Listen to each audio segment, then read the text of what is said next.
So, Kate, what are we celebrating today? Today is National Pearl Harbor Remembrance Day. On this day in 1941, Japanese warplanes attacked Pearl Harbor. So December 7th is that day. It's National Cotton Candy Day and Letter Writing Day. Oh, wow. You're going to get your stationery out? There you go. I'm kind of on the fence about a Christmas letter with a Christmas card this year. Oh. So does it count if I mass produce the letter? Sure. Versus like handwriting every one of them? I think so, but it probably doesn't count unless you knock it out today, I guess. Okay. Is that what that means? Maybe. Yeah, I threaten to do this every year, too, just because it'd be funny with just me being in the house. I think we've talked about this before.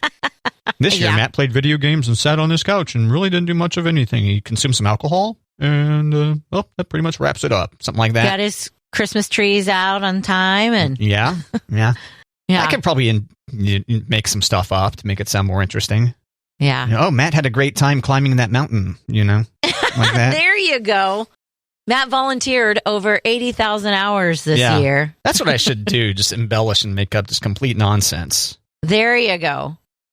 I like it. All right. Well, I'll go ahead and once again threaten to do that and probably not. But do you historically do the Christmas letter or no? I've only done it a couple of times, but it's never like a letter. It is very short and sweet, like blurbs, I guess. Like it is a half sheet and it's what the family's up to. I think more so since we moved, I've done that. Just kind of like, hey, we're finally out of the apartment and in our new house and this is what's going on. The girls are doing this. And now that you've been there for a bit, it's like not so much. Yeah. I don't know. We got a new puppy. Maybe that's there you go. The big thing in the letter this year. Yeah, she just focused 100% on the dog, actually. Winnie loves her new family. Winnie loves to chew on her new family. Right. And then at the end, just have a quick blurb about what the kids are up to, maybe. There you go. All right. Well, thanks, Kate. Yeah. You're going to watch this Harry and Meghan documentary series on Netflix, Kate? I did watch the trailer, and I am intrigued. So it's out tomorrow, the first 3 episodes. See, this is Netflix experimenting again with not releasing everything all at once. I'm sorry. Right. I know, right? As previously discussed on Matt and Kate, Kate just wants all the stuff all at once. All of it now. Directly into her eyeballs. Mm-hmm. Yeah. I just pictured a needle going into your eye. Sorry about that. Ew. That's okay. Yeah. So what do you think after seeing the trailer? It's intriguing. I'm there for Harry. I want to watch and see what Harry has to say. But not Meghan? I don't know. Oh, are you anti-Meghan? I'm not anti-Meghan. That's not it at all. I'm not anti-Meghan. I am anti the pressure and the all the eyeballs on Meghan. Like that's just seems really harsh. I don't remember them being so mean to Kate as they are to Meghan. But well, yeah, there's lots of racism there too. Isn't that part of the deal? Yeah. Mm-hmm. British families like we're all white and inbred. What are you doing? Right. Come on. We marry our cousins. Come on. So they say what they're the ones that we know the full truth is what this says here. Right. No one knows the full truth. We know the full truth. Sounds ominous. Doesn't it? Yeah. How mean do you think they're going to be about the Queen? You think they'll be mean about the Queen? I think they're going to play it very cool because it is Harry's grandmother. Not going to call her like that. Yeah. No, I don't think they're going to call her that. That bee. I was going to say Queen bee. Old bag or something like that. That old bag, something like that. So, all right. What about you? Are you going to watch it? No. Well, first off, I don't have Netflix currently. Oh, okay. And even if I did, do I care? Probably not. Yeah. I just never got into the royal family, but I'm probably not the demographic for the royal family, I guess. Right. So, coming into your Netflix tomorrow, the first 3 episodes of Harry and Meghan. So you are or not going to watch it? I don't know. I feel like I've got a lot of things to watch before that. Yeah, some true crime. Yeah. Or some Christmas movies. Or, yeah. Yeah. Focus on the Christmas movies, and then after the holidays, you can probably binge the whole documentary series. Yeah, there we go. Well, there you go. Matt, I've got a quiz for you. Oh, here we go. Come at me. All right. This is the Christmas present inflation game. The Christmas catchy, present right? inflation game. It rolls right off the tongue. Right. Yeah. Okay, so I'm going to tell you what a toy retails now and you're going to tell me what it cost back in the day.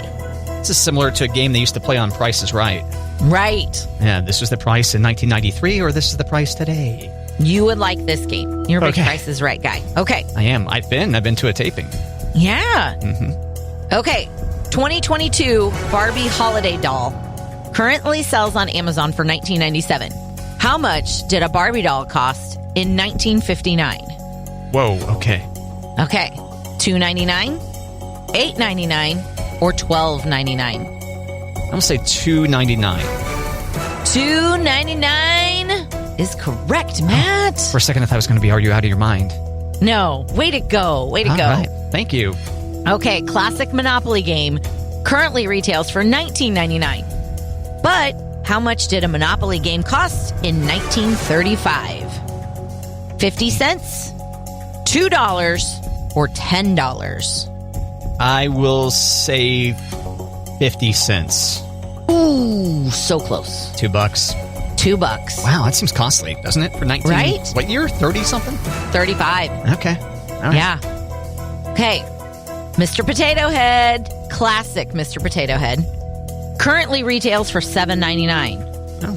But how much did Mr. Potato Head cost in 1952? 98 cents, $3, or $8? What year? 1952. Okay. 98 cents? 98 cents, $3, or $8? 98 cents. 98 cents is correct. Yeah. Okay. Lego bricks. Right now, a classic Lego brick set currently retails for $29.99. Sheesh. Okay? Yeah. That's a lot. Yeah, they're very proud of those bricks. How much did a classic Lego set cost in 1958? $265, $365, or $565? I'll go 265. $265 in 1958 is incorrect. Gosh, man. $565. Wow, they've been proud of this for a while, huh? All right. Okay, last one. All right. Nintendo Switch. All right, now you're going to have to help me here. OLED. Or OLED. OLED. Okay, Nintendo Switch OLED currently retails for $350. How much did a Nintendo Entertainment System without a game included cost in 1983? Okay. $90, $200, or $250? 1983 without a game. Out of game. Just a Nintendo system. Gosh, what were they again? $90, $200, or $250? Okay, so that was probably the first year it came out, I guess. Maybe? Ish, yeah, right? Somewhere around $90. $90 is correct. All right.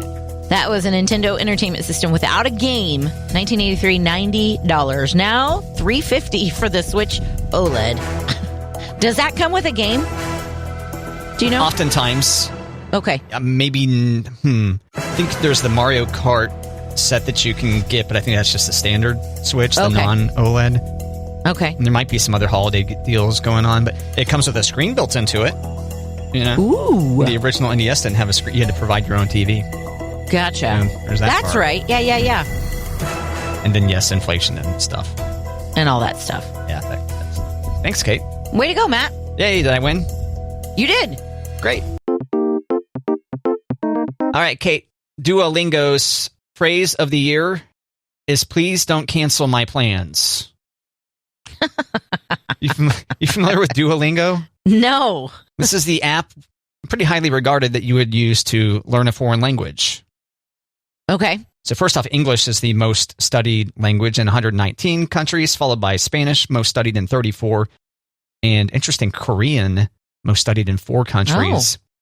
They say the reason why they chose this phrase, please don't cancel my plans, is because of the record number of flight cancellations, natural disasters and vacation spots, and high travel costs in the year 2022. Ah. Yeah, because at first when I saw the headline, I thought, huh? People are trying to learn the phrase, please don't cancel my plans. Seems like an odd choice. Yeah. But Duolingo's just like, okay, let's choose this. So does this inspire you to go learn some Spanish, Kate? See, that's verdad. Oh! And you say you've done this without the app. Mm-hmm. Wow. Okay, can you do any more? I even know how to say, how do you say? Como se dice? Please don't cancel my plans. Yeah, don't cancel my plans. Oh, and one final note. This is kind of cool. 1.3 million people started learning Ukrainian. Oh. Because of all the displaced residents and refugees and such. Cool. That is cool. Matt, the Florida man is at it again. Sheesh. I know. Again, do we have enough Florida man stories to, maybe make this a daily topic? We could, but okay. I just thought it was funny. I was like, didn't we just talk about this guy? But he's back at it. He was attempting to break into a police car while the cops were standing there watching. Wow, okay. Yeah. That's probably worse than the shop with a cop guy that got caught, right? Because at least there was a bigger store for him to spread out in. Right? Mm-hmm. Okay, so the police were responding to a burglary call. And so they were at the house talking to the homeowner and checking out the things. So their car is right there. And the man was trying to break into the cop car.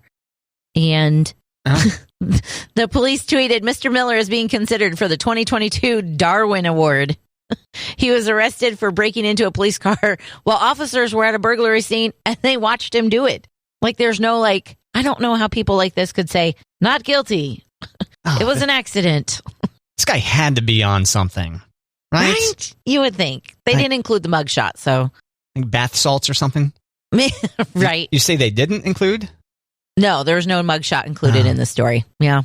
Sometimes you get the mugshot. We want to see how rotted out his teeth are or whatever. Right. We can we could judge him appropriately based on his face. Based on his arresting picture. Yeah. But you can tell spring has arrived at St. Joe Post when people start showing up in the mugshots with no shirt on. Oh, yeah. That's a little tip for you and the listener to know also. It's it's shirts off season in the mugshots. Go enjoy. Yay. Thanks, Kate. Yeah. All right, I think there's a 1 in 4 chance we get a white Christmas, Kate. 1 in 4 chance, not 50-50? Not 50-50, sorry. Okay. You could get 50-50 if you were to move to Minnesota. Okay. How about that? No? I don't want to move to Minnesota. Actually, Minnesota, they've got more like 75% of a chance. But no. No. I'm about as far north as I would ever move outside of the Pacific Northwest since the ocean kind of fixes the wintertime over there. But yeah, for this part of the country, it's basically a 1 in 4 chance. And obviously, as you go west into Colorado, a better chance, closer to 50%. And also on the East Coast and such. And they say the last time we had a white Christmas, which is defined as an inch of snow on the ground, was 2017. Snowed 1.1 inches on Christmas Eve that year. So there are your odds. Where are you at on this, Kate? Are you in? You out on a white Christmas? What do you? If we're not driving anywhere, I'm okay with it. Yeah, me too. But if we have to drive, then I don't want it. Yeah, I'm fine with it. The show is off around that time, too. Yeah. So wouldn't have to travel too awful much just to the folks' house and then wherever extended family get-together might be. Yeah. There's a chance we've got a 5-hour road trip ahead of us that I'd rather not do. No blizzard. With snow. Yeah. Well, they're too far out. They say we're too far out now. It does look to be colder than normal when they're looking at the long-term outlook, but too far out now to let us know if you should expect any precipitation around that time. But we'll let the listener know, right, Kate? Right. We work so you don't have to, dear listener. Looking at white Christmas maps. Matt, there was a work Christmas party that ended with a Grinch and a reindeer getting into a fight. Fantastic. Okay, so we have a work Christmas party coming up, right? Yeah. And we're encouraged to wear holiday attire. Ho, ho, ho. Right? Yeah. This work Christmas party, they were encouraged to wear holiday attire. And this work Christmas party in Michigan, the Grinch beat the hell out of a reindeer, and the Grinch got arrested for assault. Huh. The cops say no word on what caused the fight, but alcohol was definitely a factor. No. Really? No way. I mean, talk about a work Christmas party that will go down as that was the last time we had a work Christmas party. Yeah, you're right. It probably wouldn't be right back in action the next year, or it'd be a non-alcoholic event. A dry party. Yeah. Wah, wah. And don't wear your Christmas outfits. Who do you think would win in real life, though? The actual Grinch or a reindeer? Kate? Oh, I mean, a cartoon reindeer or like a real reindeer? Let's say that they both become real things that exist in the world. I think that reindeer could do some damage. I think so, too. It would gore the Grinch, right? Yeah. Antler him out. Yeah, antler right into the guts. Antler him out, is that what you said? Yeah, that's what I said. Yeah. Fully eviscerate the Grinch. Mm-hmm. What a great... That's the image I needed today. Thanks, Kate. Right. Kate, are you sad that Olivia Wilde and Harry Styles, also known as America's Couple, broke up? I didn't know they were known as America's Couple. I say that about everybody after they split. Oh, okay. Yeah. I hear that she is very sad, if you believe everything you read on TMZ or Page 6. Which we all do. She's very sad. And that he's been leaning on one of the Kardashian girls, one of the Jenner girls, Kylie. Really? Yeah, because they used to date, and then they're friends, and they're both single now. And so I have a theory that they're going to get back together. Does leaning on, does that mean like he's talking to her? Mm-hmm, she's consoling him? Consoling, yeah. Oh, okay. Boo-hoo, we're both in breakups. I thought maybe leaning on was an innuendo that I wasn't familiar with yet. No. Look up leaning on in the Urban Dictionary and you'll see something like that, but no. No. Some of the, quote, reporting that I saw, they break up because he didn't like the Florence Pugh-Olivia Wilde feud on that set? Is that what I thought it was because of whatever the nanny was saying. Oh, what was the nanny saying? The nanny was saying like Jason Sudeikis was crazy after Olivia Wilde left and he wouldn't let any Harry Styles music be played or something. It was, yeah. Okay, but they were divorced. So. No, they're not divorced. Really? Yeah, their divorce is not final. Oh. I don't think so. Well, why would the nanny have any... It was like after Olivia left. Like it was very, like, well, things were fresh. So the nanny makes a scene and then Harry's... Like the nanny was dishing on what was going on behind closed doors. I see. Spilling her guts to Harry? No, like to the media. Oh, I see. And so Harry's there reading... Yeah, there's too much drama about what the nanny's saying, so... He's reading The Sun or something like that. Yeah, the one I saw was that... Because you heard about that, right? That she and Florence Pugh didn't get along on the set of... Don't Worry, Darling. Mm-hmm. I heard there was lots of drama there, yeah. In that, they had their little love scene in there, Bounce Since a Bow Wow. Mm-hmm. And that contributed to it as well. So I don't know. It's hard to tell which tabloid to trust, isn't it, Kate? I know. Turns out, yeah. Matt Miller High Life celebrating the holidays by selling a leg lamp beer tower. A leg lamp beer tower. Now, before you think, is it like the leg lamp of the Christmas Story? It is inspired by, but it is not the same. And you can go to our notebook and look at leg lamp. Oh, yeah, there it is. Yeah, so it's a 3.5-foot lamp. It can hold 2.2 liters of beer, and it has a dispenser on the heel. It costs $120, and it will be available on sale starting on Friday. Wow. How much did you say they want for this? $120. $120. Yeah, this is a fancy... It's as if the leg... Yeah, there's no... Was it like lace? Was it lace on the... Fishnet. Fishnet on the original, and then this one's more of a... It's got a boot and then almost like a jester's striped red and white tight kind of thing. Yeah, I was going to say candy cane striped tights, but... Yeah, that's probably a better way to describe it, yeah.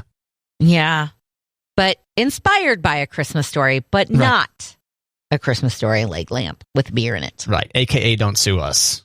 Right. is what I'm thinking. Would never consider drinking beer off of someone's leg before, but I guess, sure. Right? You know what you got to do? You got to empty a whole bunch of Miller High Life into this thing. Mm-hmm. They need to sell a little like miniature keg or something that you can put up in there. So wouldn't that be obnoxious to have to fill this? Well, isn't that what they do at the towers when you go to a bar? Oh. When you buy a beer tower? I see. But I guess that's draft beer too, isn't it? It's not like pouring your bottles of beer in there, right? Right, you're right. So this would make sense at a bar, which is how this is pictured, I guess. That does look, but why would you? I mean, that looks like they bring the leg out to your table instead of a traditional beer tower. Yeah, I bet you're right. Instead of you just having this thing at home and opening a bottle at a time and filling it up. Right. If you want to have a Christmas party, like bring me another High Life, we're filling up the leg. Yep. Hey, Kate, we all use phones on the toilet, just don't sit more than 10 minutes. Oh. That's what this article says.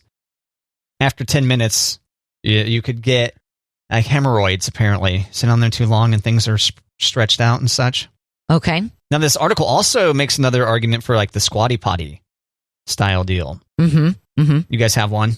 We don't. Me neither, but I've been squatty potty curious for a while. Yeah. There was a squatty potty on a wedding registry for one of the weddings we were invited to last summer, and I was kind of tempted to get it, but when I looked at it again, somebody had already gotten it. Oh, that's a great idea. That's hilarious. Yes. They say they did a survey of nearly 10,000 adults. 65% said they use their phones in the bathroom. And then this article says that everyone else is lying in that survey. And everyone's doing it. And then the other weird thing here, it says, but also mobile gaming consoles like the Nintendo Switch and the Steam Deck are getting use on the toilet. Not in my house. That seems like a big production. That seems like a big to-do. Yeah. Not as your house. No. You guys have a strict rule about that is a no-no. No Nintendo Switch in the toilet? Correct. Do not bring electronics into the bathroom. Do you practice what you preach there? Sometimes. It's definitely, it's more of a rule for the kids, but absolutely, I do not want the Switch in the bathroom. Do you think there would be a threat of that actually happening? I don't know. For a while there, I was like, no books. Do your business and get out. Yeah. And then I found that they were hiding books. I was like, well, books aren't that bad, I guess, but... They were hiding books in the bathroom? Uh-huh. Where? In the cabinet, under the sink. Oh, okay. Yeah. Not in the tank? Not in the tank. No. In a Ziploc bag in the tank. Right. That's where you need to put it. Right next to their gin. See? Yeah. See, that's the thing about kids. They don't know these little hacks yet. Right. If you want to hide something, use the toilet. No one's looking in there. Come on, kids. Eesh. Matt, 'tis the season for house guests. Oh, ho. That's right. Santa, you got to get your cookies and your milk out, right? Well, I was thinking like people staying at your house. Oh. Yeah. Like coming in town for the holidays. I see. Okay. So I've got 5 things that will worsen a guest's impression of your home and 5 things that will improve a guest's impression of your home. So the first set is for guests that you don't want to return, and the second one is for guests that you would like to come back next year? Okay. Right. That makes sense, yeah. Things to keep in mind when you are hosting people at your home. Clear your cobwebs. That's number 1. Okay. Number 2, stained upholstery. So I think that's when you flip the cushion, right? Sounds about right. You got to have your cushion, like there's a mode for when it's just family home. Right. And then when you have guests over, you flip the cushion? Is that how that should work? Go. Okay. There you go. That makes sense. Stained carpet. So get some new rugs. Got Kool-Aid? Right. You could throw area rug down or something, right? Yeah, I definitely have added an area rug since we've added a puppy. There you go. For that reason. Yep. Mm-hmm. Dying plants. Get rid of those. And put your cushions back on your furniture. I think that's funny. Like, put your cushions back on your furniture? Yeah, it says when you don't have cushions on your furniture, it looks sloppy.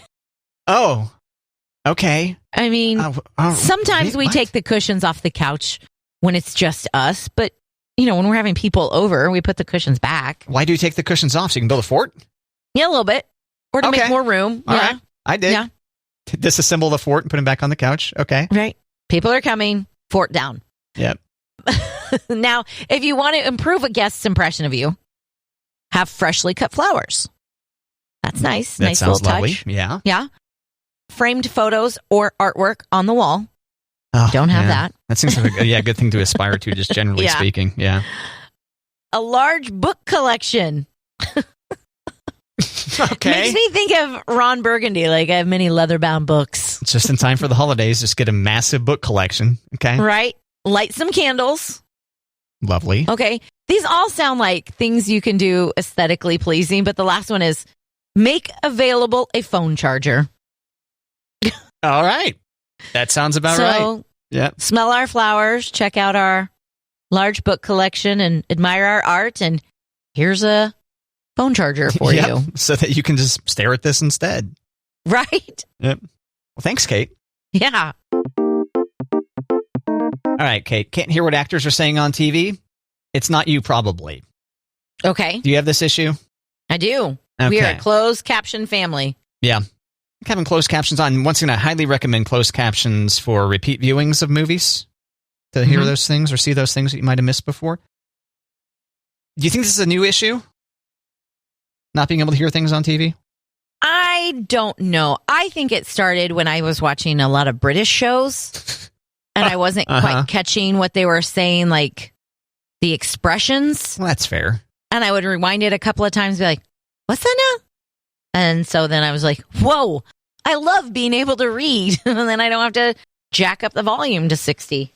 What about American English speakers? You have issues? Oh, I still leave. Yeah, I do. But are you telling me it's not my fault? Yes. Okay. So, you have all these TV shows now that are like theatrical in nature. Mm-hmm. And you have all these directors and creators of these shows who want to have like a theatrical presentation of their stuff, So if you're like me and you're really dorked out and have surround sound fully hooked up, it can be pretty cool. If you're like normal people. If you're like you, Kate. If you're like you. You're just deaf.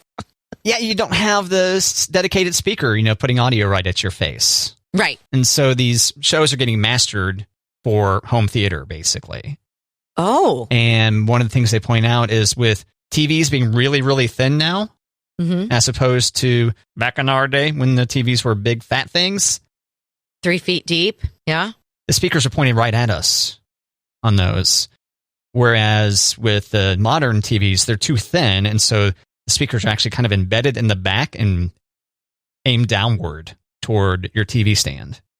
Interesting. And so the audio isn't as directional. And so maybe consider getting a sound bar. Sound bars are pretty popular. So they're catering to the rich, huh? More or less. Yeah. Okay. You can get a sound bar for like, well, you can get some for as cheap as probably like $50, I bet. But if you want a fancy one, yeah, you're looking at least $100. Okay. They did have a suggestion for you if you want to fix your audio without having to buy a sound bar. So if you flat screen TV, downward facing speakers, place it on a bare table or stand to give the sound something to bounce off, rather than hanging it on a wall. In a large room, try carpeted floors and thick curtains to absorb noise and contain the sound. Okay, because I was going to ask you, ours is mounted on the wall. Yeah. But it is facing down, like it's tilted down. So it's like it tilts down towards our mantle. Do you think that helps at all? To bounce off the mantle? Because maybe it's bouncing audio off the mantle and coming back at you? Maybe. Yeah, but I bet you if it's anything like Pong, it's bouncing off the mantle and then up to the ceiling. Well, it turns out it's precisely like Pong. Oh, geez. Probably. For the unfamiliar, Pong is a game that came out in like the 70s, I think. Probably. Where Atari. There's a tiny square that goes from left to right across the screen, and then you can do 2-player, and there's paddles that you use to keep the ball bouncing back and forth. Yeah. A lot more fun than it sounds. Yes. Even or not. Yes. No Mario Kart, though. Not quite Mario Kart. Mm-mm. No.